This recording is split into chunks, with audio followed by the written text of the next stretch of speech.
Hi అండి. అందరూ ఎలా ఉన్నారు? ఈరోజొచ్చేసి మినపప్పుతో జంతికలు ఏ విధంగా చేయాలనేదైతే చూద్దామండి.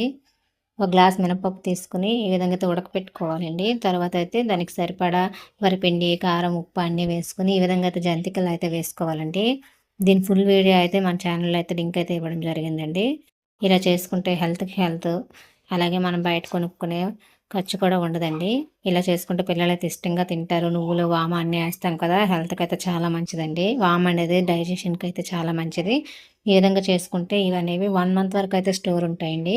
మనం బయట కొనే పనుండదు. ఈవినింగ్ స్నాక్స్‌కి పిల్లలకి స్కూల్‌కి వెళ్ళేటప్పుడు ఈవినింగ్ స్నాక్స్‌కయితే మన ఇంట్లో చేసుకున్నవైతే ఆరోగ్యానికి చాలా మంచిది కాబట్టి ఈ విధంగా చేసుకొని పెట్టినట్టుగయితే పిల్లలు కూడా ఇష్టంగా తింటారండి.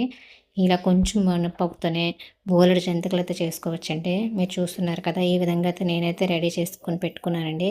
మా పిల్లలైతే చాలా ఇష్టంగా తింటారు. ఇది ఫుల్ వీడియో అయితే మన ఛానల్‌లో ఉంది. ఈ వీడియో నచ్చినట్లయితే